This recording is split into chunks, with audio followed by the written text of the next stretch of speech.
todos. Convido a todos a fechar os nossos olhos por um instante, a acalmar nossa respiração, de maneira que o nosso organismo entre em compasso energético com a espiritualidade amiga e fazeja que desde os primeiros segundos deste dia já preparava esta grande festividade que é estarmos em vossas presenças, na certeza de que o acaso não existe, que a união de vós, irmãos encarnados, e nós, irmãos desencarnados, se deu e se faz, porque Deus assim o orientou, Deus assim permitiu, e Deus aqui nos uniu. É por Deus Pai que aqui estamos, para o nome dele glorificarmos e louvarmos. É por Jesus Cristo de Nazaré que aqui nos encontramos, para buscarmos nele a bússola que nos norteia, os passos que nos orientam, as ações e atitudes que darão modo operante para as nossas ações e nossas atitudes. Deixou em testemunho, através de seus discípulos, como devemos agir em todas as situações, se valendo da lei do amor para com tudo e para com todos, rememorando os ensinamentos de Jesus, ao qual nos ensinava o Mestre, que não veio ele destruir as leis de Moisés, mas sim a transformá-las na lei do amor. Dizia ele: ama a ti mesmo, de todo o teu amor, de todo o teu coração, no imo de tua alma. Ama a ti mesmo, ao reflexo do lábio, ao reflexo do espelho. Ama o que contemplas os teus olhos. Amando a ti mesmo, estarás amando o Senhor teu Deus, que te fez a sua imagem e semelhança, que te confiou a vida e que quer ver-te entrando na casa dele, que não é deste mundo. Amai de toda a tua alma o teu próximo, da mesma forma que amas a ti mesmo, porque neste exercício, nesta prática, estarás amando o Senhor teu Deus, que também habitas no teu próximo, ao qual o teu próximo também é imagem e semelhança do teu Pai. Nos ensina Jesus que a lei do amor nos fortalece, que a lei do amor nos coloca em progresso, e que fustigando ou fugindo da lei do amor, encontraremos dificuldades. Amando, sempre busquemos encontrar nas pegadas das nossas vidas os passos de Jesus Cristo de Nazaré, porque Ele é conosco, e no nome dEle, com Ele e por Ele, na oração que Ele mesmo nos ensinar, dar-se-á por estudo aberto na noite de hoje. Pai nosso que estais no céu, santificado seja o vosso nome, venha a nós o vosso reino, seja feita a vossa vontade, assim na terra como no céu. O pão nosso de cada dia nos dai hoje, perdoai as nossas ofensas, assim como nós perdoamos a quem nos tem ofendido, e não nos deixeis cair em tentação, mas livrai-nos do mal, que assim seja. Ave Maria, cheia de graça, o Senhor é convosco. Bendita sois vós entre as mulheres, bendito é o fruto do vosso ventre, Jesus. Santa Maria, Mãe de Deus, rogai por nós, pecadores, agora e na hora de nossa morte. Que assim seja. Boa noite a todos. É com alegria que nos reunimos e nos encontramos em mais uma noite para estarmos unidos a Deus Pai, que em cada um de nós reside, e a Jesus Cristo de Nazaré, aquele que é para nós o caminho, a verdade e a vida. Para aproveitarmos melhor o nosso tempo, vamos abrir para as perguntas. Quem gostaria de começar? Iniciar-se-á o primeiro corajoso. foi falado que tudo que a ciência usa aqui nesse mundo hoje, nessa existência, já vem de outros mundos. A gente está tendo, de muitos anos para cá, muita mudança de DNA, pesquisas, ensino de estudo. Agora, os cientistas estão desenvolvendo corpos para fazer transplante de órgãos em humanos. Isso é normal? Isso é loucura do ser humano? O que você me diz isso? Os estudos do reino animal para com o reino urinal, eles são de muito longa data. Se mergulharmos nos manuscritos mais antigos da humanidade, vamos cair nos egípcios, ao qual a escrita egípcia já trazia do próprio corpo alguns manuseios da carne, de alguns órgãos, para tratamento dos corpos dos nossos irmãos encarnados, em técnicas que era muito distante, além deste tempo e deste mundo, e que ainda não conhecemos e não nos é permitido o conhecimento. Os nossos irmãos egípcios já faziam a transfusão de sangue, já usavam alguns órgãos dos corpos para a substituição momentânea dos corpos humanos, isso há 14 mil anos. O que a ciência está agora deflagrando e colocando isso como estudo é apenas uma releitura de 14 mil anos atrás. Então, devemos sempre guardar em nossa consciência que o nosso corpo biológico, ele é do reino animal, assim como qualquer outro animal. O que nos difere os corpos biológicos do animal é a racionalidade, é o espírito lúdico racional que habita o corpo animal. Doravante do pó veio o corpo, do pó ele retorna, restando apenas carne, espírito, espírito, ao qual do reino animal carne é carne, e perespírito é perespírito, não existindo um espírito consciente. Mas sim, os estudos ao qual alinha e coloca na mesma grade o reino animal, do reino animal hominal, para a cura de alguns órgãos ou de alguma doença, isso é muito antigo. Vide a própria região de São José do Rio Preto, que encontrou nos próprios porcos a criação de válvulas cardíacas. Isso já há quase 50 anos, fazendo de São José do Rio Preto um expoente exportador para o mundo de membranas cardíacas oriundas dos porcos, que nada é uma releitura dos próprios egípcios de 14 mil anos antes. Lembremos guardar então sempre o que nos difere do reino animal é a nossa capacidade de raciocínio. Se tirarmos a lucidez do espírito, somos tão animais quanto qualquer outro. Carne é carne, espírito é espírito. Então qualquer desbravar da ciência que tenta unir os corpos do reino animal com a parte animalesca do corpo do homem é estudo. Não há equívoco, não há nada que seja estranho. O que pode ser estranho é por causa do preconceito que às vezes podemos ter.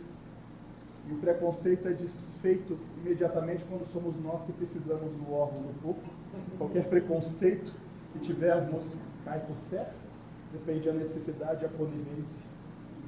Então, mas voltando um pouco na sua pergunta, quero dedilhar um pouco sobre a tecnologia que a humanidade experimenta.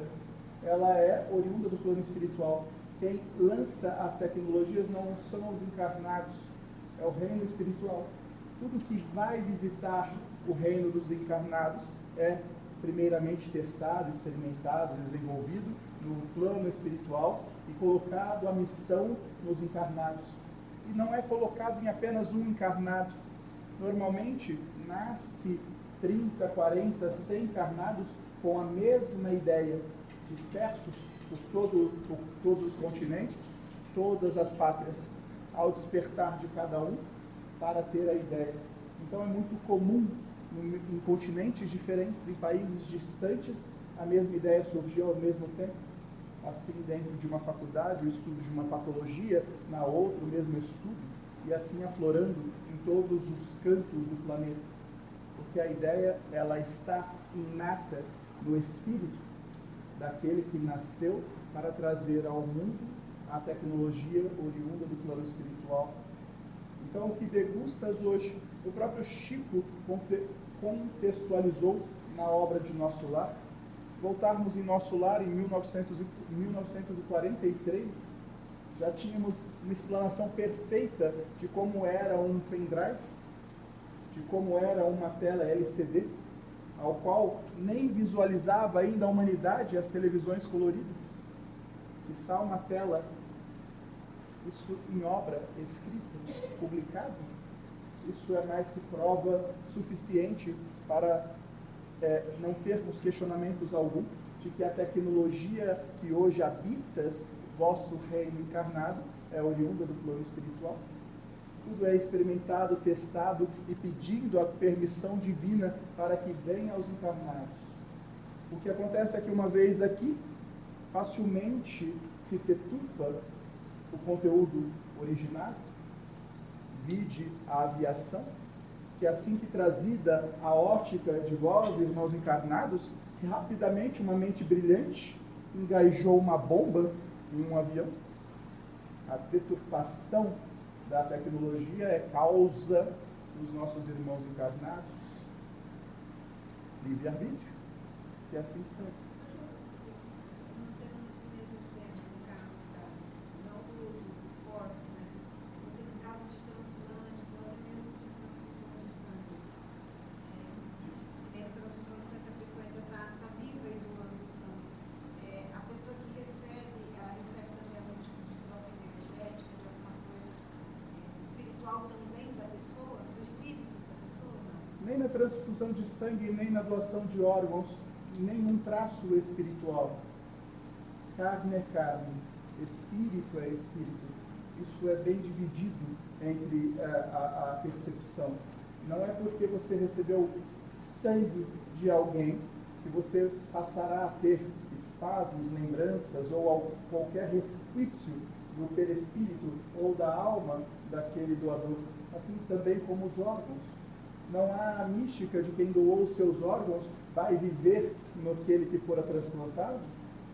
Não existe esta máxima, porque, repito, carne é carne, espírito é espírito.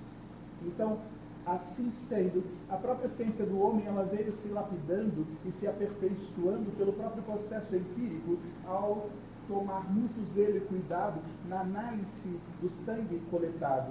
Porque sim, quando recebes o sangue, vem a carga genética daquele sangue, mas a biológica, assim como as toxinas do uso desconforme de algumas substâncias, ainda está impregnada nos glóbulos brancos.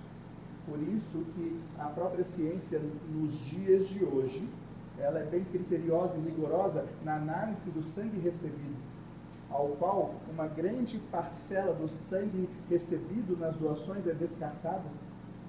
E este descarte é feito sem avisar, muitas vezes, quem doou para não desestimular, ou até avisado sobre uma doença anímica ou uma doença mais séria, aquele que fora doar o sangue.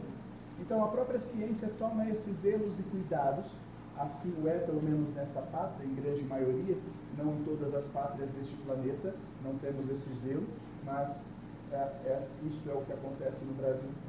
Mas em carga espiritual, nada. Tinha imaginado, eu não sei se eu coloquei na pergunta, não só de espiritual, mas é igual quando a gente está dando passe, que a gente manda energia para a pessoa. Eu imaginava que quando você está doando, você também doa de coração. Eu entendo que você está doando de coração, você está querendo ajudar. Que de repente essa carga de amor que a pessoa está dando em doar. Não teria. Vamos dedilhar sobre este questionamento, porque ele é bem interessante. Porque nós colocamos nas coisas energia, em tudo que fazemos. Se você faz um bolo e você está de bom humor, se você está bem com a vida, o teu bolo vai sair muito melhor. Porque além da receita que lá está a sua energia. Se você faz um bolo contrariada, com rancor, com remorso, aquela é a receita mesma, porém ela está impregnada com uma energia não tão positiva. Então isso acontece nos nossos afazeres, no nosso dia a dia. Porém, quando se trata de uma transfusão sanguínea ou uma questão de doação de órgãos, vamos colocar nesta mesma resposta, como podemos mensurar, sendo que quem vai receber nunca recebe um limpo sangue? Então, a questão da sua boa ação, ela se perde na urgência daquele que vai receber. Então, a energia no sangue, ela não seria posta, porque não teria como dissuadir essa energia ou daquela. É uma urgência. Então, todos vão receber o sangue e o próprio organismo vai absorver aquele sangue. Mas é muito importante fazermos as coisas com amor e carinho, porque quando o fazemos, a retribuição é muito maior. Então, aqueles que doam sangue, eles fazem por caridade, porque é um ato de caridade. E tirar um tempo do seu dia para ir doar sangue é uma caridade. Então, o reflexo, a consequência desta ação, ela é melhor do que aquele, como o Douglas já fez um dia, no passado, ele foi doar sangue para ganhar um atestado, para não ir trabalhar, então não teve esse merecimento, foi só por mesmo, ganhou um atestado, tal merecimento. Aqueles que têm o tesouro da carne, a herança na carne, já recebeu a sua herança. Aqueles que juntam tesouros do céu vão receber a herança. Então há essa dissipação. Então aqueles que doam realmente por coração é uma caridade e os tesouros estão no céu. Aqueles que doam por causa do atestado médico, ganhou o atestado, já é a recompensa. Então não gera esta máxima além do mundo. Saber onde juntar os tesouros. Então é diferente de algo que você faz. É diferente de algo que você coloca um amor. Porque você está fazendo um bolo para uma pessoa, um grupo, alguma coisa. Então isso sim tem energia. E quem come, sente essa energia. Às vezes você come a semana inteira na casa de seus pais, mas existe um dia em particular que está mais saboroso. E é a mesma comida. Às vezes tem um dia que está mais salgado, mais apimentado. E assim funciona. Então a energia ela é transpassada, ela é transmutada. Nós somos uma verdadeira usina de emancipação energética. Tudo que fazemos emancipamos, emanamos e assim contraímos, absorvemos. Essa troca fluídica, magnética, ela é gigantesca, ela tem proporções inimagináveis, inenarráveis para vós. Tamanha o poderio dessa troca magnética entre o corpo, a mente e o espírito e o universo. É uma troca constante. Ok? Sim? Vamos aqui, já vamos aí. Vamos aqui. Vamos no André e já vamos no Papai. Existe alguma explicação espiritual sobre destra? Sim, existe. Porque por muito tempo a humanidade foi entorpecida por preconceitos. Vou refazer a minha frase. A humanidade ainda é entorpecida por preconceitos. Nós somos extremamente preconceituosos. E quando mergulhamos na ciência, na história da própria humanidade, vamos enxergar uma igreja católica apostólica romana que punia quem era canhoto, obrigando-o a escrever com a direita, porque a esquerda era a denotação do errado, do mal, do inferno. Então, a cultura ao qual viemos submergidos desde muitos séculos fez com que nós acreditássemos que talvez seríamos os juízes para condenarmos quem era destro ou canhoto. E quando nós tínhamos a alcunha de sermos o juiz e condenávamos quem era canhoto, é muito normal que pela espada que se feriu, pela espada seja ferido. E vai nascer canhoto. E vai receber preconceitos. É que este preconceito de destro e canhoto, ele foi desconstruído. Não há muito tempo, não. Algo de um século e meio. Até século atrás ainda existia esta alcunha. até aqui na Pátria Brasil mesmo. Se voltarmos aos professores que lecionavam há 80 anos, ele obrigava a criança canhota a escrever com a direita. Meu pai tinha 70 anos, ele falou que a professora amarrava o braço. Exato. Então não estamos tão longe assim. Então, nesta máxima, como puníamos no passado, aqueles que puniam, bem, com arte. Então, há sim uma relação. Aí você pode me falar, então certo é nascer destro ou canhoto? Não existe essa conotação. É como eu digo, todas as suas funções biológicas, ela é inscrita na concepção do espermatozoide e do óvulo. O DNA primeiro, ele é escrito no plano espiritual. Por isso que por mais que a ciência devore, por mais que a ciência possa ter tecnologia suficiente para desmembrar o DNA, ele nunca vai conseguir a escrita primeira. Porque a escrita primeira não é deste plano. Ela é escrita no plano espiritual e colocada, introduzida na primeira criação, na fecundação. Na primeira célula ela é inserida. E ali é inserido uma ordem de que as funções cerebrais sejam identificadas, trocadas, que define se alguém é destro ou canhoto. É no início. Não é hereditário, não é causal. É porque precisa passar por este processo lapidatório.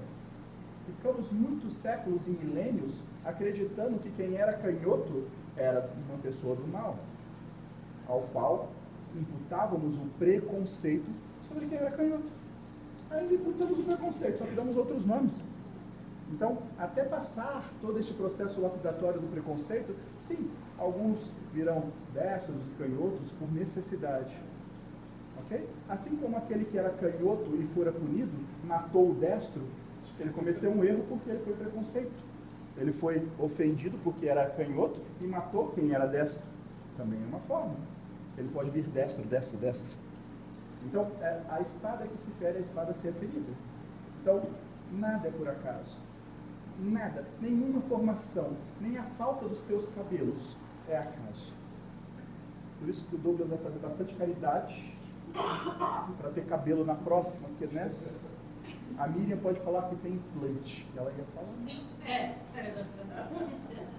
Aqui em Rio Preto tem médicos excelentes, vem gente do Brasil. O Douglas está para mais arrancar o resto do que para colocar.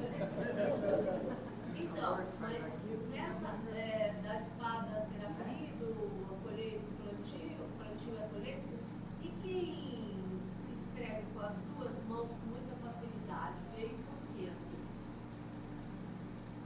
Quando temos a escrita,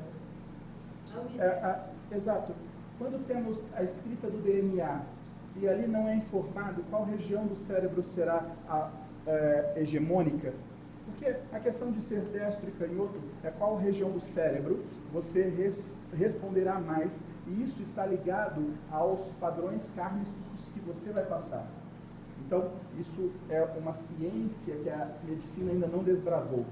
Quando ela perceber que o lado direito e esquerdo define muito a personalidade dos encarnados, e começar a desbravar isto, vai começar a ter um outro entendimento sobre o que é destro e canhoto, mas isso ainda é para século e meio à frente, não é pauta do nosso estudo. A questão do ambidestro significa que existem particularidades emocionais distintas para que essa pessoa seja provada, expiada e cumpra-se o seu karma. Então elas estão ligadas necessariamente ao karma. Existe uma cadeia respeitada, porque o cérebro ele é dividido em duas partes, e ainda assim um córtex pensante, que responde diretamente ao espírito.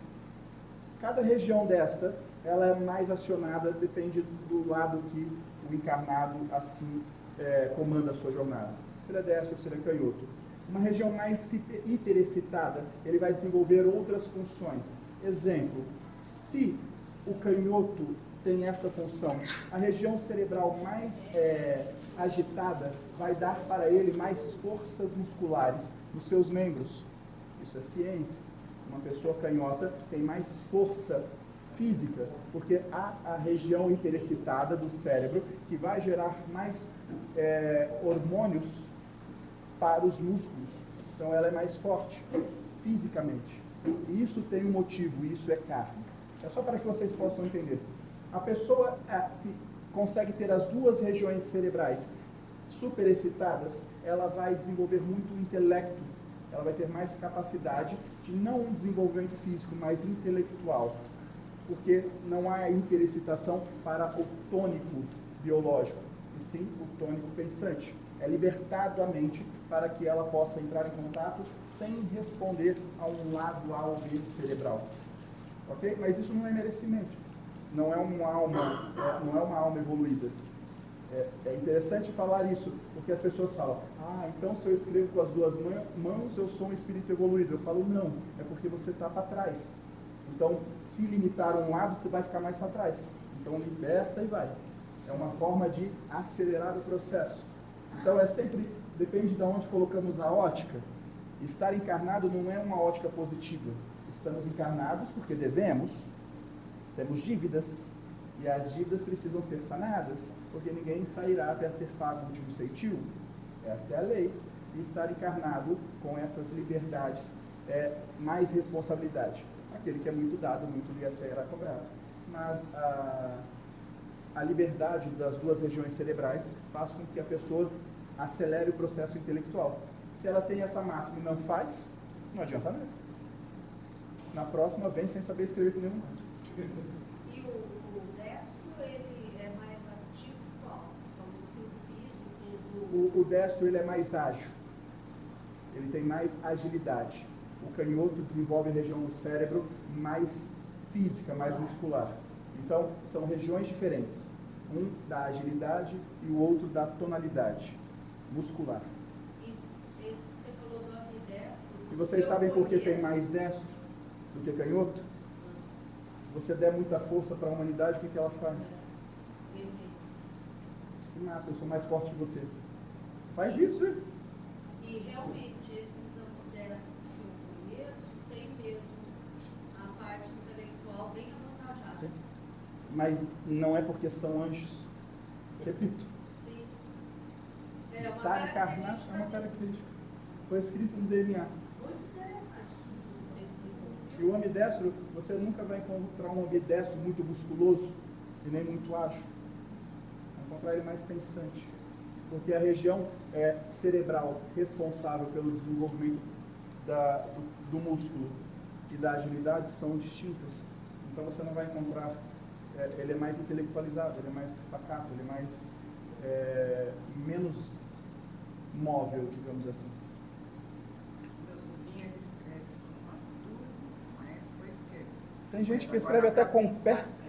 Pintar ele só pinta com a mão direita e tocar só com a mão direita. E ele tem déficit de atenção, ele tem uma inteligência. Quer dizer, tem tudo. Tem. Mas não é porque, repito, quando a alma emancipa, quando nós evoluímos, nós não encarnamos. Percebe? A máxima de uma alma que evolui é não precisar encarnar. Se está encarnado, aceita. Devo, estou vendo como vou pagar. Aí você vai pagando. O importante é desencarnar pagando alguma coisa. Vamos esperar um pouquinho, vamos no Paulo, aí vamos lá e voltamos aqui. Paulo. Boa noite. Boa noite. Uma pergunta só tem sobre a razão, né? Meu pai era pobre, fui estudar em colégio padre, né? Casualmente ele era canhoto, os padres chamam de sinistro, se não me engano, na destra, é sinistro. Sim. Olha o nome como Exato. E ele apanhava com uma coisa na palmatória, não sei se vocês já falaram isso, que é um pedaço de madeira que parece uma colher de pau, para não escrever com a mão canhota, que nós chamamos de Brasil. Sim. Então ele conseguiu ser ambidestro. Logo ele fez a faculdade, formou, virou bacharel em direito, virou advogado e foi na aula. E dava aula com essa mão, pegava o disco e continuava escrevendo. Todo mundo parava, falava,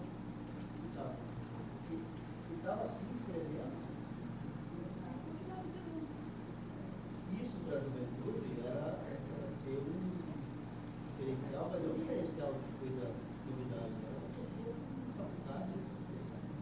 Mal sabem que ele aprendeu na porrada. E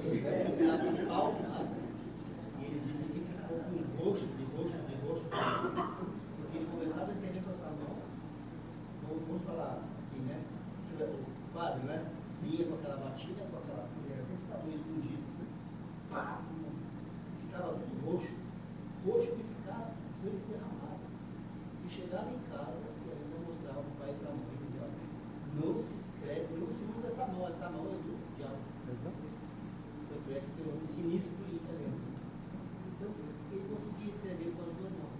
E isso que você falou, o negócio do raciocínio. Ele era uma pessoa muito centrada, ele era uma pessoa muito capacitada, então ele tinha tanto capacidade de conscientização, quanto o pensamento dele era muito. Se é só uma minha pergunta é assim, como que a espiritualidade vê guias, amuletos, chás, de, por exemplo, pegar alguma coisa agora, vou jogar isso aqui cheirinho para tirar coisa ruim, sal grosso, pimenta, tudo que amuletos, por exemplo, para você afastar a coisa ruim, ou para você deixar o lugar assim. Existe realmente isso? Sim. Vamos lá.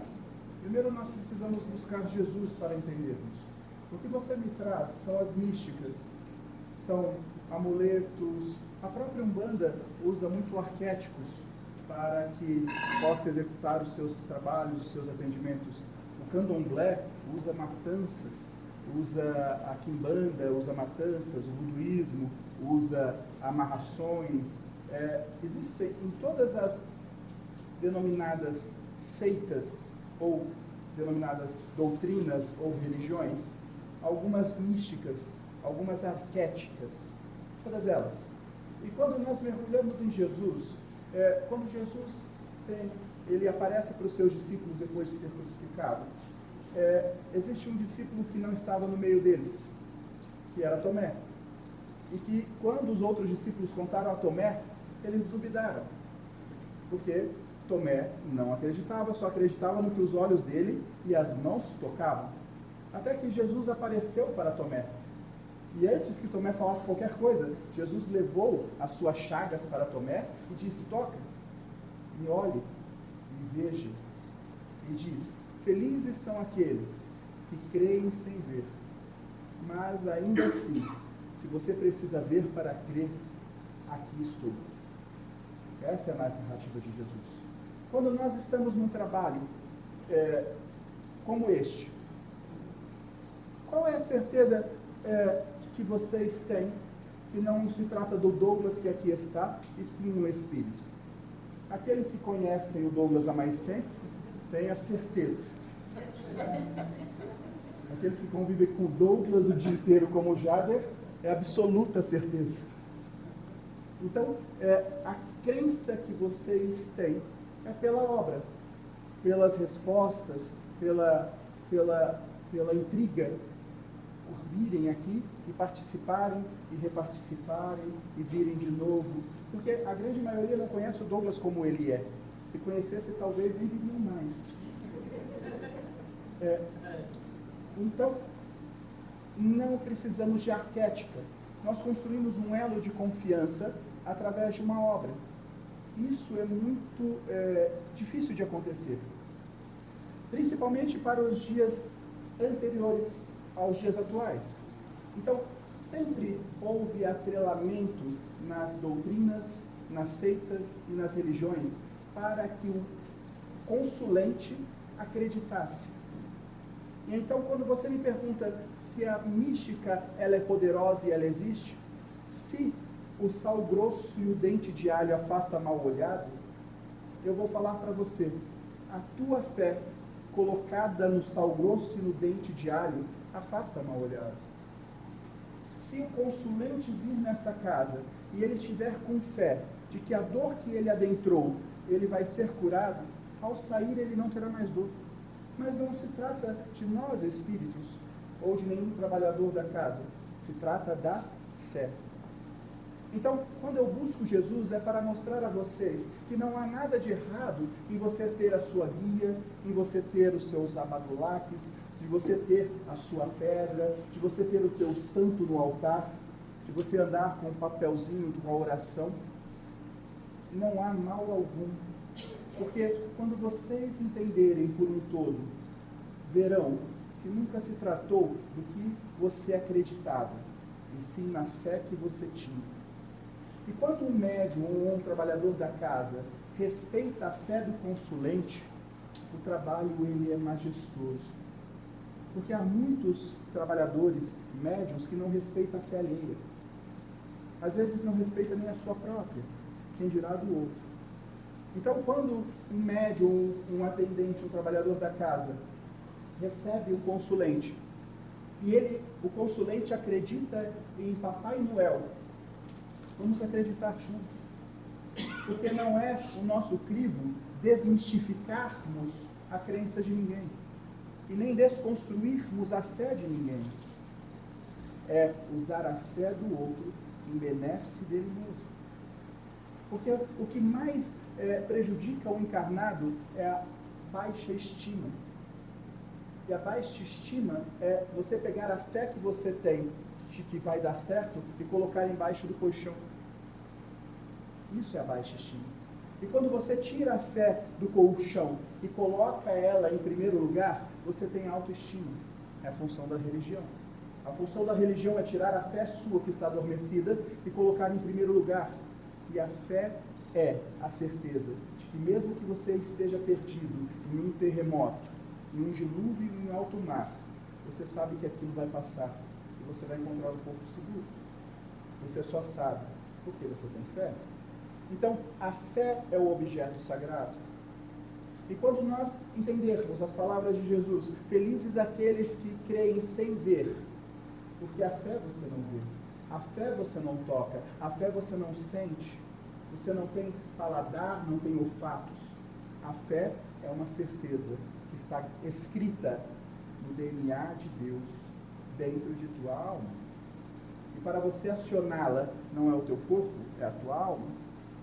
Quando você aciona ela, você tudo pode. Quando usamos amuletos, estamos simplesmente colocando um estereótipo, uma arquética, para que a fé que está debaixo do colchão do consulente possa ser colocada aqui, para que depois ele coloque lá. Então, o amuleto, a arquética, é uma forma válida para que consigamos tirar a fé que escondemos e colocamos em algo necessário. Só fazer uma então, para quem tem bastante fé, colares, pedras, são alegorias. Não é alegoria à fé, então é sagrada. Se vocês aparecerem aqui com um monte de badulaque, com um monte de corrente, um monte de fitinha, e falar, eu creio, eu te abençoo.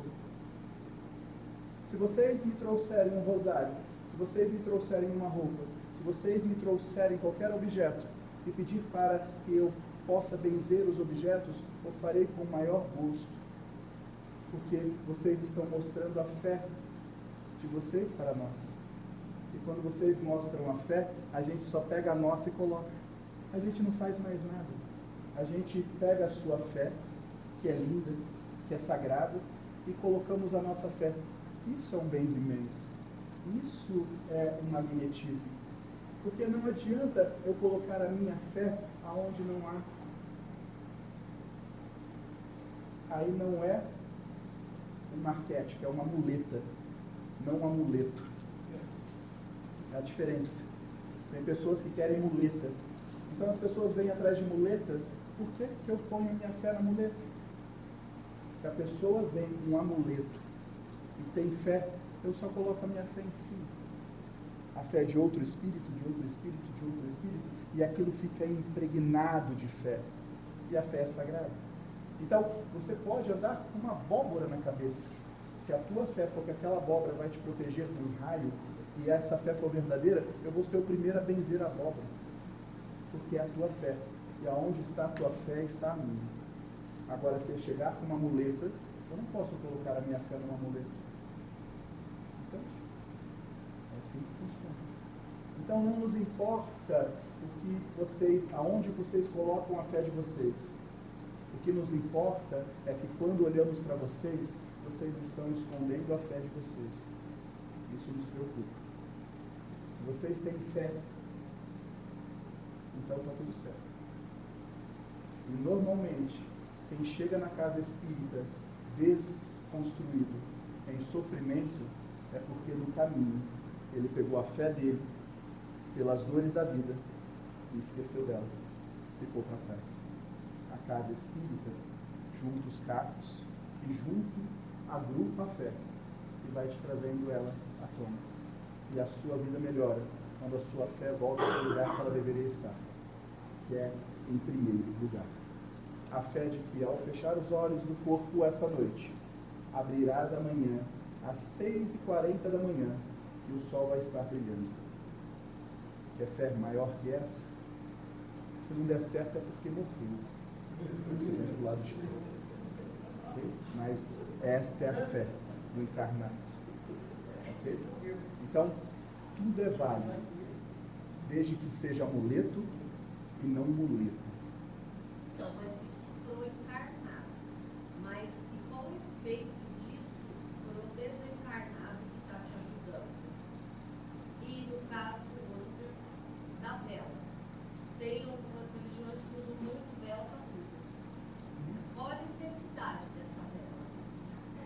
Vamos lá. Não. Pro espírito. Pro espírito. espírito que vai me ajudar. Nenhuma. Qual a necessidade de acender uma vela para ele? Senão não vai. Tem que ser aquele espírito, aquela cor de vela, aquele negócio. Vamos falar sobre a Igreja Católica e um ritual. Existe aqui em São José do Rio Preto, assim como em muitas cidades um pouco maior, a Igreja das Almas.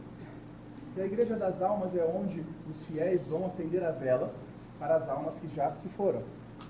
Como se aquela vela fosse a luz para a alma nas trevas. Como no cruzeiro, no cemitério, é a Exato, mesma coisa. Né? mesma coisa. Quando você vai na igreja, a igreja vende a vela, vende o fósforo. Ou quando você vai no cemitério, o cemitério vende a vela, vende o fósforo. Então virou um escambo, virou um mercado. Aí você fala, isso é contemporâneo? Não, isso é antigo.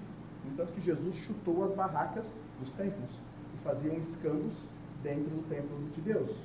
Então isso é tão antigo quanto a própria humanidade. Confundirmos religião e comércio e escambo. Então, repito, vela nenhuma faz sentido se não tiver fé. Quer a diferença de uma vela com fé e uma vela sem fé? Uma vela amuleto e uma vela muleta? Morreu. Aí você fala, deixa eu acender uma vela, porque se ele souber o que eu fiz, ele vai vir me atazanar. Vela, muleta. Nossa, eu gostava tanto dele, agora que ele se foi, deixa eu acender uma vela para ele, para que ele possa ser iluminado e possa receber o meu amor. Vela, amuleto. O que você coloca na vela é o que importa. Se nós formos no cruzeiro dos cemitérios, se nós formos na Igreja das Almas, veremos inúmeras e contáveis velas. 60% é muleta. Os outros 40% é amuleto. Quando nós recomendamos uma novena, quando a própria Igreja Católica recomenda uma novena, uma vela de 7 dias, ou para Maria, ou para o Anjo da Guarda, ou para qualquer que seja o santo, tem uma outra função, porque orientamos vocês a fazer uma prece para determinada entidade, ou determinado santo, ou uma personalidade, para que crie um portal magnético. Porque quando o centro orienta vocês cumprem o compromisso dos espíritos do centro com você. Então, ao acender a vela em tua casa, cria um portal com o centro. Então, num piscar de olhos, inúmeros espíritos que estão aqui aparecem na tua casa. Isso é um portal. Uma transferência de grande massa de espíritos de um local para outro, através da fé de quem acendeu a vela. Então, mas se não você... aconteceria se não tivesse a vela? Não aconteceria porque falta muita fé ainda. Se a fé de vocês fosse do tamanho de um grão de mostarda, poderiam mudar as montanhas de lugares. Já que não é, vamos na vela. Aceita como um amuleto. É uma forma, porque ainda não temos a fé. Exato. Não temos a fé. Não temos essa fé. Não temos a fé. Ainda somos São Tomé. Então, por isso que orientamos a vela. Orientamos a vela para que seja este elo, este amuleto. Há muitos que não recomendamos a vela. Há muitos que entendemos a fé e socorremos. Eu falo com você. Aconteceu na outra casa que eu estava, lembra? Sim. Saiu os livros, tudo. Eu só falei com você. Eu não acendi vela, nada. Eu tenho certeza que você foi lá e resolveu o problema. Não me contou. Não me contou, falou que eu não podia saber, que não sei. Mas o problema foi resolvido. Então eu fiquei com fé que você ia lá resolver. Então não E precisa de você vela. foi lá e resolveu. Por isso que não teve vela. Então isso que eu falo. Não precisa da vela se você acredita no Espírito e confia nele. Mas ele não vai é te uma ajudar. máxima. Infelizmente não é uma máxima. Nós precisamos dos amuletos. Até hoje não me contou, né? E não vou contar. Até amanhã e nem depois. Está tudo certo. O que fora, já fora. E vamos para frente. Vamos para a próxima. O amuleto ele é muito necessário. Ainda somos espíritos teimosos. Felizes aqueles que têm fé. Já dizia Jesus. Felizes aqueles que creem sem ver. Percebe? É essa fé que é importante. Aí Jesus emenda, se a tua fé fosse do tamanho de um grão de mostarda, que é um dos grãos menores que há na agricultura, você mudaria as montanhas de lugares. Você teria esse poder. Então, o amuleto é muito necessário. E eu ainda te digo, vamos ficar com os amuletos por muito tempo. O que nos preocupa são as moletas. Porque vemos pessoas encruzilhadas, fazendo oferendas, acendendo vela, usando isso como muleta, e a fé de se transformar não tem. A fé de amar-se mais hoje do que se amou ontem não existe. A fé de ser melhor hoje do que foi ontem não se tem. Então qualquer outro arquétipo é apenas muleta. Então para essas não precisa nem de amuleto. As pessoas procuram a felicidade amorosa nos terreiros. As pessoas procuram o sucesso financeiro nos terreiros. E não querem fazer nada. As pessoas procuram as facilidades ante as dificuldades. Se fosse para isso, não vinha encarnar. Porque estar encarnado é ser provado e expiado arduamente. Não é a passeio. Ninguém encarna a passeio. Todos sofrem por desilusões, por alusões, por encontros, desencontros, por frustrações e etc. Então, estar encarnado é este sofrimento. Ok? Essa luz da vela, no caso do espírito, que as pessoas creem, morreu um familiar. Aí você deu uma vela para ele achar o caminho e a luz ser para ele. No espírito tem ação isso? Porque pode ter ação para ele achar esse caminho, né? Quando você acende uma vela para alguém que foi, a luz da vela não vai fazer nada, vai iluminar a tua casa. Mas a tua fé que colocou na vela vai ser uma energia que vai ganhar tempo e espaço e vai abraçar aquele que você colocou a vela. E ao ele ser tocado, ele vai ter lembranças suas em momentos felizes que conviveu com você. E quando o amor for verdadeiro, energias daquele espírito vai sair do tempo e espaço e vai te abraçar. Reciprocidade, causa e efeito. O amor que emana, você recebe. O ódio que emana, você também recebe. É a mesma força. Então, quando você acende uma vela, a luz da vela não serve para nada, a não ser clarear a tua casa. Mas o amor que você coloca ao acender aquela vela, este é uma luz milhões de vezes mais poderosa do que a luz da vela. Assim como a raiva que você coloca também. Deixa eu acender uma vela porque foi tarde, condenado. Então, vocês riem, mas se eu pudesse passar para a matemática a quantidade de pessoas que fazem isso, vocês ficariam assustados. É muitas, muito mais do que deveria ser. Vamos lá. Sim. Também que a própria vela é a transmutação da energia através do fogo. De qual energia? A energia de quem está pedindo a outra coisa. De quem está doando. Exato. Você está pedindo assim, eu estou doando minha energia para aquela pessoa encontrar aquilo que eu estou pedindo. Então, praticamente, você está transmutando a tua energia para que o fogo, através do fogo, os elementos, né? Sim. Água, chegue mais fácil. Quem mais usa o fogo? Só espírito bom? Todos. O fogo é uma forma de transmutação Sim. milenar, né? Mas religiosamente o fogo não foi usado muito mais para os propósitos nefastos? Sim. O fogo é apenas aquilo que você emana. A transmutação do que você emana. Porque o fogo é uma das forças da lei da natureza. Mas, em suma, ele pega o que você está e emana. É o que você coloca as seria a coisas. personificação da tua fé viva. Exato. Fé boa ou não tão boa. Tem uma faca, ela pode cortar um bife e ela pode matar um. Exato. Então, ter isso em consciência é muito importante. Porque senão é muito fácil. Deixa eu acender uma vela aqui para ver se a minha vida... Não. Porque as pessoas, elas são levadas a este engodo.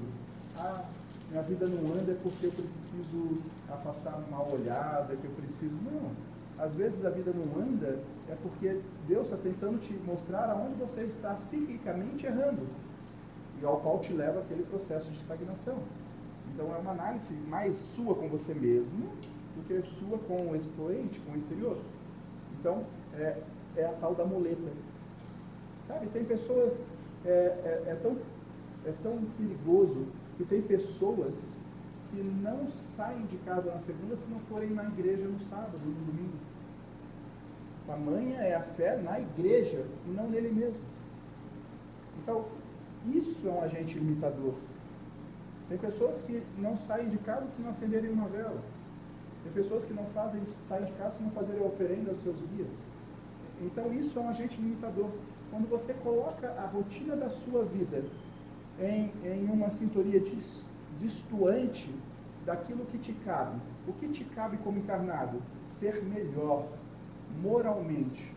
Não é com os seus guias nem com Deus. É com você perante ao reflexo do seu espelho. É você com você mesmo. Se você não sair de casa para ser uma pessoa melhor, nada te vale. Nada. Você pode rezar, pode orar, pode cantar, pode... Se você não se tornar uma pessoa melhor um pouquinho a cada dia, tudo vai ser amuleta. Tudo. Aí você passa uma vida inteira e vai questionar Deus. Deus, eu fui tão temente, eu fui à missa, eu tomei hóstia, eu fiz isso, eu fiz aquilo. Por que comigo? Porque você não entendeu qual o propósito. O propósito é você com você mesmo. É ser melhor. Como eu sei que eu sou melhor? Primeiro tenho o crivo de me criticar. Olhar no espelho e perceber aonde eu estou equivocando-me. E aí colocar uma reflexão, uma auto-reflexão. Vamos lá. Eu sou nova aqui, eu tenho muita dúvida, provavelmente dúvida que já foi esclarecida, mas queria saber, no caso, não estou falando são dogmas, então, né? Mais ou menos. Estava ali no meio termo. Tá, isso é uma dúvida que eu tenho referente às religiões, né? Em questão da religião, vamos colocar evangélica, católica, junto com a Umbanda, com o Candomblé. Porque a questão da Bíblia, vamos pegar falar disso. Na Bíblia fala que quando a pessoa morre, ela simplesmente morreu, retorna ao pó e dali vai volta a mão de São Mateus Cristo Deus, né? E até o dia do julgamento e algo do tipo. Só que aí vem uma Umbanda que contradiz isso, que é a questão das entidades, pessoas que já se foram, ou reencarnam, ou voltam a uma entidade para ajudar outras pessoas. Eu queria entender a relação de Deus com a Umbanda. Porque, querendo ou não, a entidade ela vem para ajudar a gente. Mas ela tem o poder de falar, o poder de educação, tipo assim. O pessoal da Umbanda, a entidade, ela fala bastante sobre a nossa vida, ela conhece a nossa vida, sabe como nos aconselhar. Isso é um poder que Deus dá para ela, só a relação de Deus com a questão das entidades, pessoal, que eu nunca entendi muito bem. Só um adendo. Aqui mesmo o Joseph não ser São Paulo, ele sabe que tem uma Bíblia. Hora que você todo mundo pensa isso. Ele sabe a pergunta que você vai fazer. Entendeu?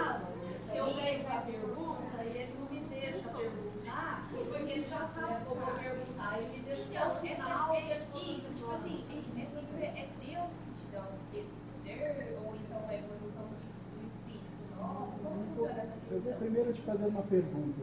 Você já teve a oportunidade de conversar com um pastor evangélico? Sim, eu fiquei na igreja. Ele não sabia tudo da sua vida? Ele não falava. Uma conversa franca com qualquer pastor evangélico, ele vai estar sobre a influência do Divino Espírito Santo e vai falar coisas sobre a sua vida que você nunca contou para ninguém. Sobre a influência do Divino Espírito Santo. Essa é a denominação e nomenclatura que a evangélica traz. Ok? A evangélica, o seio da igreja evangélica vem do protestantismo de 1500, a ruptura da igreja católica. É importante porque se eu não contextualizar na história da humanidade, eu não poderei te trazer uma resposta. Então eu vou de trás, da frente para trás. E se eu mergulhar da frente para trás, eu vou ter que trazer a Umbanda, que é o teu primeiro questionamento. A Umbanda, ela é uma religião brasileira. Ela é a única religião brasileira. A única. Todas as outras foram importadas. Vieram de fora. O Espiritismo veio da França. Exemplo. Ok? A Igreja Católica de Roma. O Protestantismo veio da Europa, em vários países naquele momento, mas primordialmente na Alemanha. Eclodiu, explodiu e hoje é uma grande fração da humanidade. Então, quando eu mergulho na Umbanda, eu vou cair em 1908, que é a origem da Umbanda, que nasce dentro da religião espírita. Então, o berço da Umbanda é o Espiritismo de Kardec, não o Candomblé. E dentro do Espiritismo de Kardec há uma ruptura e nasce a religião da Umbanda, que agrega o lado da esquerda com os orixás, com os espíritos guias da matriz africana. Aí entramos no Candomblé, na Quimbanda e outras matrizes africanas. Mas isso é o mais para trás ainda. Então, a Umbanda é uma religião brasileira, ao qual traz nos guias as místicas daqueles que colonizaram o Brasil. O marinheiro era aquele que portava a sabedoria da cura das doenças do alto mar. Então, quando vinha uma caravela da África cheia de escravos para o Brasil, o único que tinha conhecimento das doenças em alto mar, oriundas dos ratos, dos maus cheiros, dos maus zelos, era o marinheiro. E o marinheiro, por muito dotado de compaixão, ele curava os escravos enfermos. Por compaixão. Alguns outros marinheiros colocavam os escravos enfermos na plataforma e lançavam em alto mar para não contaminá-los. Então existiam marinheiros bons e marinheiros ruins, assim como pessoas boas e pessoas ruins. Quando caímos para o caboclo, como caímos para todas as entidades da Umbanda, vamos encontrar o Brasil. Quando caímos para a esquerda da Umbanda, vamos encontrar a África. Então, a Umbanda, ela é brasileira. Ela é uma religião de fé, amor e caridade. Pontuamos tempo e espaço, 1908. Buscando a tua outra religião que narrou, a evangélica, vamos para o século XVI, 1500 e pouco, surge uma ruptura na Igreja Católica, ao qual nasce o protestantismo, trazendo muito mais a escritura do Antigo Testamento para ser o modo de vida, esquecendo o Novo Testamento um pouco de lado. Então, é um catolicismo mais radical, mais ligado ao Antigo Testamento, às leis de Moisés e não às leis de Jesus Cristo. Século XVI. Século XX. Umbanda, século XX, é protestante, século XVI. Guardar essa informação. Se voltarmos para a Igreja Católica, ela é do século V. Ela não é do nascimento de Jesus. Não foi Jesus que fundou a Igreja Católica. Jesus deixou testemunho de como devemos operar a nossa vida. Paulo de Tarso catalogou esse testemunho e levou para Roma. E lá ficou adormecido por séculos. Até que um César, chamado Constantino, no século V, foi para uma batalha e teve um sonho, uma visão, de que se ele pintasse os escudos com a cruz de Jesus, ensinada por Paulo de Tarso, ele ganharia a batalha. E ele ganhou a batalha e delegou aquela vitória a Jesus Cristo. E deu origem à Igreja Católica. Isso já entra na questão dos amuletos, né? Provavelmente ele ganhou essa batalha porque ele acreditou que pelo sonho ele acreditou que se ele fizesse essa coisa, ele ganharia e assim foi feito. Ele ganhou pela fé dele. Exatamente, foi a questão dos amuletos, Exato. que a gente deposita da fé, né? Tá, pode Olha como a dizer. gente está lá atrás. Aí a Igreja Católica nasceu. A Igreja Católica nasceu.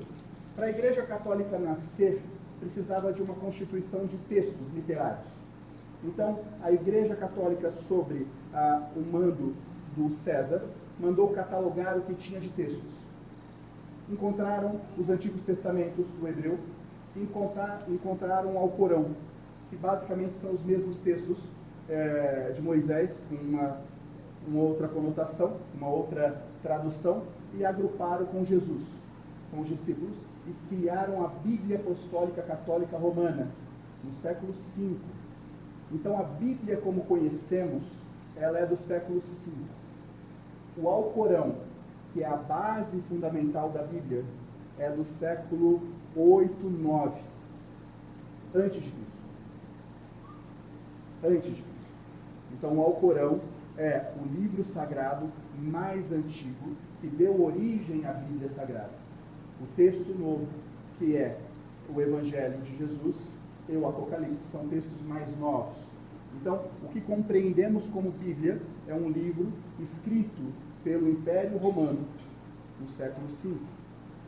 E quando mergulhamos nos textos antigos e mergulhamos em Jesus, vamos encontrar duas narrativas, ao qual Moisés, no Antigo Testamento, proíbe conversas com os mortos, que é o que estamos fazendo aqui. Se estivéssemos falando sobre uma outra egrégora religiosa, isso aqui seria pecado. Se fôssemos todos Jeovás, aqui seria pecado, porque o Antigo Testamento, Moisés proíbe a comunicação com os mortos. Pelo simples fato dele proibir a comunicação, é porque ela existe, correto? Isso é óbvio.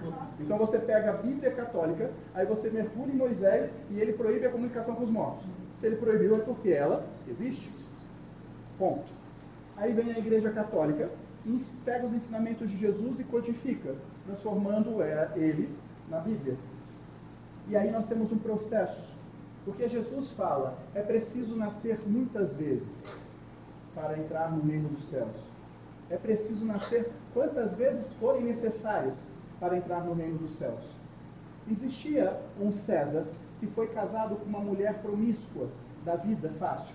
Ele se apaixonou por uma mulher que tinha sua vida fácil e casou com ela e transformou ela numa imperadora, junto com ele. E ela foi mergulhar na Igreja Católica. E quando mergulhamos na Bíblia, nos ensinamentos de Jesus, ele nos diz assim, pela espada que você feriu, você será ferido. Não nesta vida, nas outras, porque é preciso nascer muitas vidas. Então ela questiona o César, que era o marido dela, sobre a vida após a morte, sobre a reencarnação. E então ele, sem saber responder para ela, manda retirar da Bíblia Sagrada a reencarnação e coloca o que está no Alcorão, juízo final. Até o juízo final. Isso é o Alcorão. Só que o juízo final não se trata de uma única vida, se trata de um conjunto de vidas, até que seja possível você se colocar na frente do juiz para ser julgado. Porque se você se acha criminoso ainda, como chegarás na frente do juiz? Então você vai tentar resgatar o máximo possível para apresentar-se na frente de alguém para ser de fato merecedora. Então o juízo final é você que decide. Você chega ao tal processo de limpeza de alma que você se apresenta ao Pai e diz, Senhor, voltei para a tua casa, posso entrar? E esse é o juízo final. Se sua alma for límpida, você entra. Se não for, você fica. Simples assim. Então, o fato da reencarnação da Igreja Católica foi por causa de uma decisão conjugal entre o imperador e sua esposa, que mandaram retirar da Bíblia esses ensinamentos de Jesus e colocar como do pó você veio, do pó você retorna, e quando você morre, você dorme, esperando os dias do juízo final. Ponto. Temos tempo e espaço. Se voltarmos antes da Igreja Católica, vamos encontrar a Igreja Romana, vamos encontrar a Igreja Grega e vamos encontrar os muçulmanos. Mas, antes de tudo, vamos encontrar os nossos irmãos orientais. Vamos encontrar o budismo, vamos encontrar o hinduísmo, que a base fundamental do budismo e do hinduísmo está cravada nas escrituras de 20 mil anos. E aonde relata, sem qualquer contexto, sem qualquer dogma, a reencarnação como pedra fundamental. A crença mais antiga é hinduísmo, budismo e matrizes africanas. E todas elas são ligadas pelo mesmo laço da reencarnação da alma, das existências de vidas subsequentes. O Espiritismo só agrupa tudo e traz à luz da racionalização todas essas informações. Se você me perguntar qual religião está certa, eu vou dizer a vocês que todas estão erradas e equivocadas. Que a única religião que é certa é a religião do amor. Porque no final não restará a religião necessária. Só quem ama e quem sabe amar e quem se permite amar. Todos os outros, todas as religiões, inclusive esta, só existem porque nós, moradores deste planeta, não cremos sem ver. Porque se nós crermos sem ver, não precisaríamos mais estar aqui. Ok? Sim, mas... Eu já vou terminar a dela. Isso que eu ia falar, não respondeu a pergunta da questão do onde Deus dá o poder para a entidade, a pessoa que não reencarnou e não É simples, Deus não dá poder para ninguém. Mas como que você está aqui? Tipo, é porque Deus permitiu. Nós estamos aqui, vamos falar propriamente do Douglas. O Douglas está aqui porque nasceu com esta incumbência da mediunidade ostensiva. Então ele tinha duas opções, Bezerra de Menezes e aqui. Então ele escolheu aqui. Isso acontece com o médium ostensivo.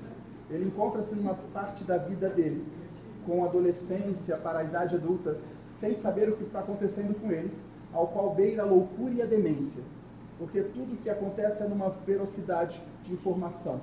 O Douglas, no ápice da loucura, ele perguntava assim, como o céu foi criado? E nós respondíamos. Como as pirâmides foram criadas? Nós mostrávamos. Todas as perguntas que ele questionava, nós mostrávamos. E ele falou, estou louco. Eu estou maluco. Mais ou menos. Sim. Então, as respostas devoram a mente, através do canal da mediunidade. Então, chegou no ponto que ele estava indo para o Bezerra, encontrou um centro espírita Allan Kardec no meio do caminho. E ele parou no centro, e ao entrar no centro, ele retomou o juízo e controle do corpo dele. E ele disse, não é loucura, é algo que eu ainda não conheço. E começou no centro espírita a se conhecer. De lá para cá, foram-se esses 11 anos. Então, entre a porta do Bezerra e aqui são 11 anos. E aqui ele está porque ele deve bastante coisa, então ele está aqui. Ele escolhe estar aqui. Nós aqui estamos porque nós também devemos um monte e temos essa oportunidade de angariarmos merecimentos. Assim funciona, um auxiliando o outro. Só que não temos a necessidade de, se estivéssemos numa igreja católica, incorporarmos no padre para fazer a homilia, ou incorporarmos no padre para fazermos a missa por ele, como acontece. Então, isso acontece constantemente. Ou estarmos numa igreja evangélica e passarmos todos nós como Divino Espírito Santo, porque falamos através da incorporação dos pastores.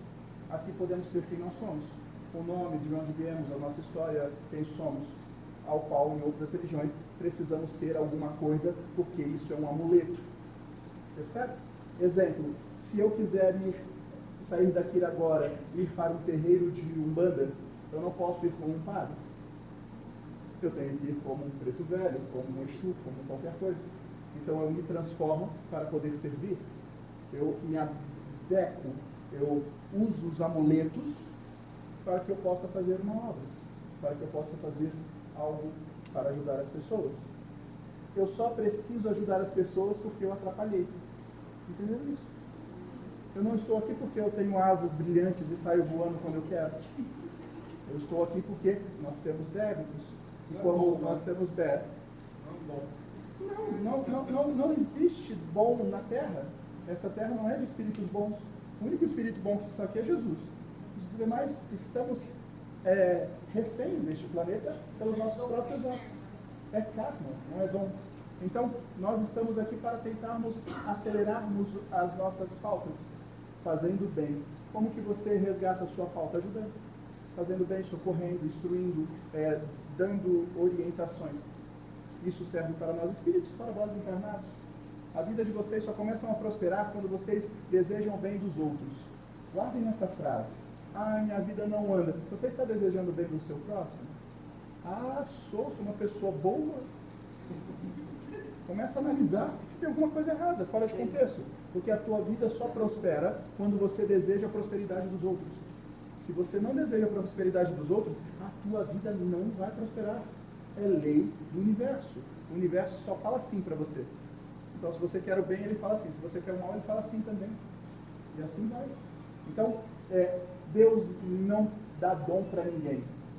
Deus nos oferta a oportunidade de trabalhar. Se trabalharmos bem e fizermos isso com humildade, naquilo que sempre explicamos, Senhor, fazei de mim instrumento de tua paz. É o que pedimos. Se nós entregarmos com humildade a Deus, Ele nos dá a oportunidade. Aí nós executamos. Se nós não tivermos humildade e quisermos forçar alguma coisa perante aos encarnados, nós mudamos de religião. Porque tem várias religiões que os encarnados permitem que os espíritos se manifestem cobrando. Isso é uma outra vertente das matrizes africanas, em grande parte. Quando pedimos a Deus para sermos instrumento, Ele nos concede isso que estamos tendo aqui.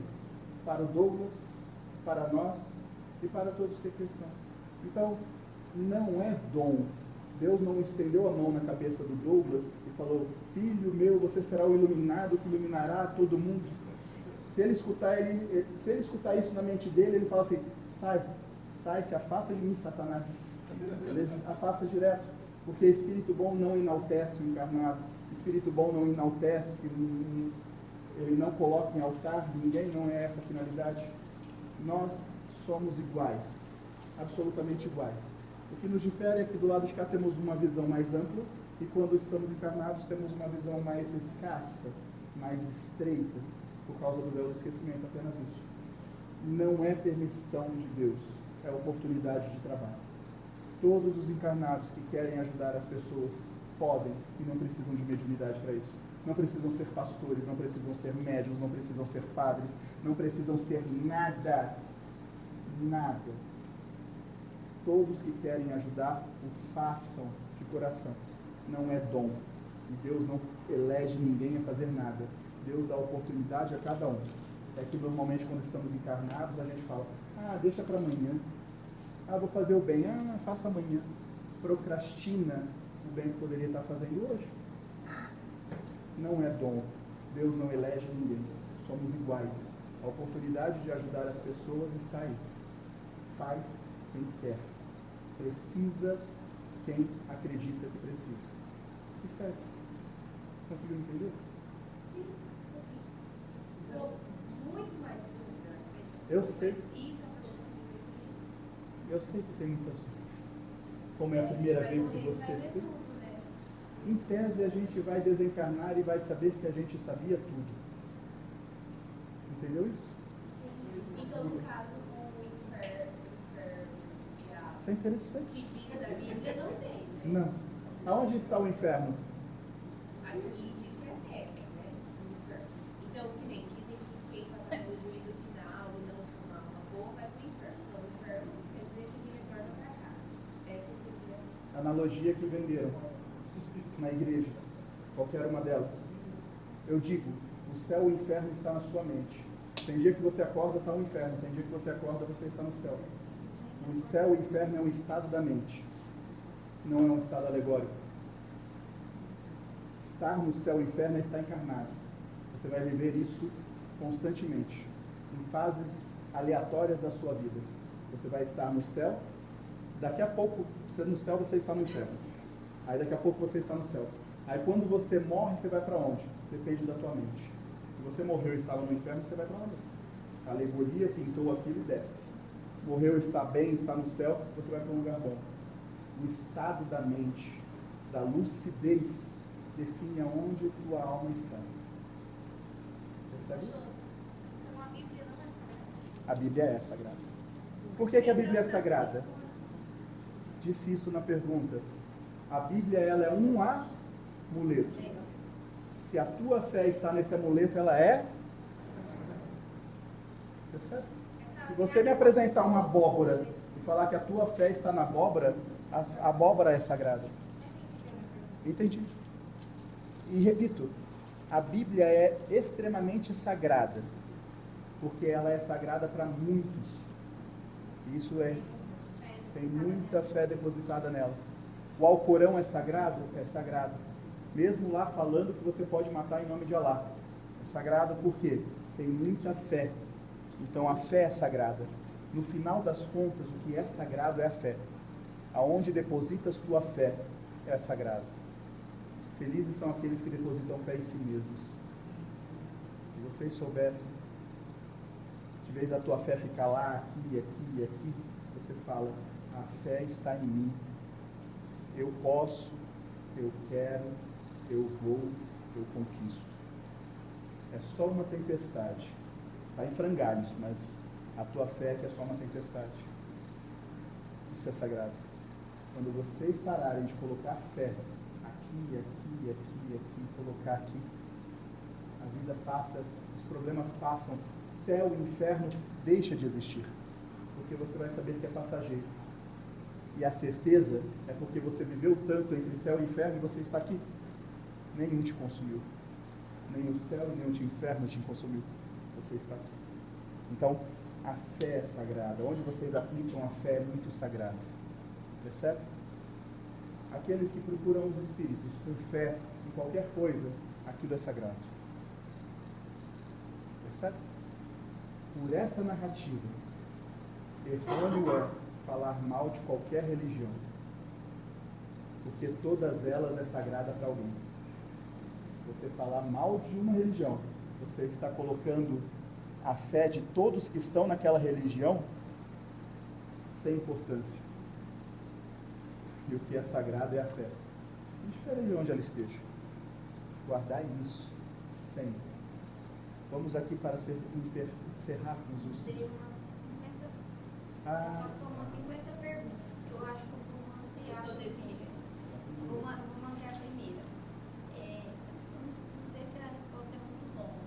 Você poderia falar... Se você já pergunta com essa fé... Eu não sei se é muito longa. Você poderia falar como que é o mundo de regeneração? Posso dar um breve relato. Vamos fazer uma analogia para explicar o mundo de regeneração. Primeiro vamos explicar o que é o mundo de regeneração. Kardec, quando perguntou aos espíritos sobre os estágios planetários, sobre a narrativa de Jesus, existem várias moradas na casa de meu pai. Kardec pergunta isso aos espíritos, e os espíritos lançam a Kardec uma informação de que os mundos são separados em 5 categorias: primitivos, provas e expiações, regeneração, iluminação e divino, que é a casa de Deus, ok? E que a Terra está aqui, ó, no 2º grau, provas e expiações. Este mundo não é um mundo de felicidades, porque é um mundo de provas e expiações. Ou você ia feliz para fazer uma prova? Ou você ia feliz para a diretoria? Não, para fazer isso é de dificuldade. Então, provas e expiações, ok? O mundo de regeneração é o próximo estágio planetário, não do espírito, ao qual o espírito vai hospedar. Então, os estágios planetários é do planeta. O espírito, ele navega entre esses estágios segundo a sua evolução moral. Então, nós, moradores da Terra de provas e expiações, só temos dinheiro para morar aqui. Então não adianta falar, queria tanto ir para a regeneração, custa tanto, você pode pagar? Não fiz isso ainda. Então, espera a tua vez, trabalha, até ter o merecimento para ir para a regeneração. O que é um mundo de regeneração? Basicamente, sem analogias, O mundo de provas e expiações, somos dotados de um córtex frontal capaz de racionalizar. Mas a nossa alma está tão impregnada do mundo primitivo que quando nascemos temos mais probabilidade de fazermos o mal do que o bem. É mais fácil a gente criticar do que a gente elogiar. É mais fácil a gente culpar o amiguinho do que assumir as nossas culpas. Isso é para todos. Ah, mas tem espíritos melhorzinhos? Tem. Mas ainda assim, na matriz de nosso espírito, ainda temos mais predisposições a fazermos o mal do que o bem. Esta é a vertente que nos conecta neste mundo. Entenderam isso? Através das provas e expiações, nós aprendemos o quê? Que toda vez que a gente faz o mal, a gente recebe o mal. Aí, como nós temos a capacidade de racionalizar, a gente pensa assim: nossa, toda vez que eu entro numa vida, tenho uma vida, erro, a vida me apresenta isso. Refletindo, analisando seus próprios atos através das reencarnações, você vai com racionalidade, mudando a sua polaridade de fazer o mal. Não imediato fazer o bem, mas para evitar fazer o mal. Errar menos. Então eu tenho a predisposição de fazer o mal, mas, sabedor das consequências, eu me contenho. Então eu digo a vocês, quem aqui já pensou em matar alguém que vocês não gostam?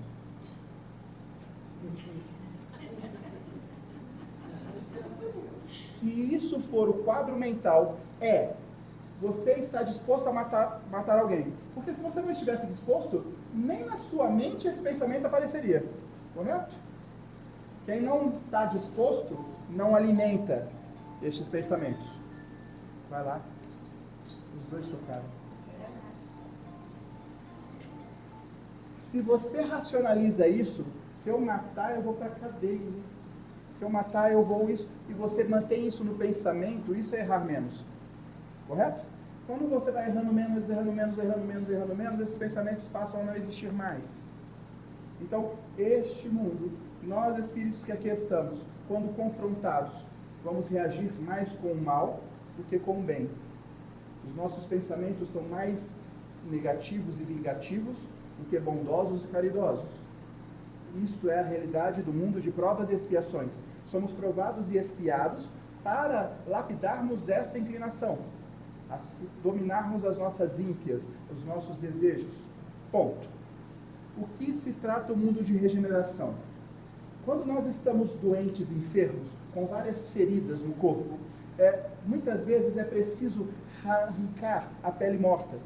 Ou seja, uma ferida contaminada, ela precisa eclodir quase com o dobro do seu tamanho para matar todas as células, toda a carne em volta, que está podre, para ser raspada, e aquela ferida fica mais feia ainda, até o ponto que ela começa a se cicatrizar. Quando ela está no processo de cicatrização, nós chamamos de regeneração da pele, regeneração da carne. Este processo é o fechar as feridas e recompor a estrutura molecular dos tecidos, da carne. Correto? Se fizermos essa analogia para o mundo, significa que apanhamos tanto nessa vida, sofremos tanto nessa vida, que aprendemos não devolver o mal com o mal. E quando a gente não devolve o mal com o mal, dói. Quando alguém faz o mal pra gente, nós temos uma ferida, ele vai e enfia o dedo nessa ferida. Quando a gente decide não devolver o mal com o mal, nós raspamos essa ferida, nós aumentamos essa ferida. Para quê? Para que aquela carne morta, que é as nossas iniquidades, sejam extirpadas de nós. E quando estamos no mundo de regeneração, significa que aquela ferida não existe mais, mas existe a carne a crescer nova, regenerar-se. Então, quando nascermos, porque lá existe reencarnação, nós estaremos mais dispostos a fazer o bem do que o mal. É a mudança da polaridade energética do espírito. Nós deixaremos o mal para trás e reagiremos o mundo com o bem, com o bom. Entendeu? Estamos longe disso um pouco. Talvez. Alguns dessa sala irão nessa vida? Não. Nem nós espíritos. Vamos precisar de mais e mais existências. Temos 1,5 milênio para que a Terra entre no mundo de regeneração. Aqueles espíritos que forem mansos e pacíficos herdarão a Terra. Os que não forem vão para outro planeta, como é comum. Isso é um outro estudo, demoraria algum tempo. Entenderam? Entenderam a analogia? Estar na Terra é estar com feridas abertas. Estar encarnado significa que todos veem a tua ferida. Aí eles vêm e enfiam o dedo na tua ferida. O que você faz? Está com uma pedra na cabeça dele. De vez de devolver o mal com o bem, você devolve o mal com o mal. A ferida só agrava. Quando você devolve o mal com o bem, o que acontece? Dói mais. Entenderam isso? Porque quando você devolve o bem, o mal recebido com o bem, você está arrancando a carne morta que está em você, e isso dói muito. Mas se você não arrancar a carne podre, sabe quando vai curar essa ferida? Nunca. Então, quando tem alguém na sua vida que te traz tanta dor, que te traz tanto desespero, trate bem.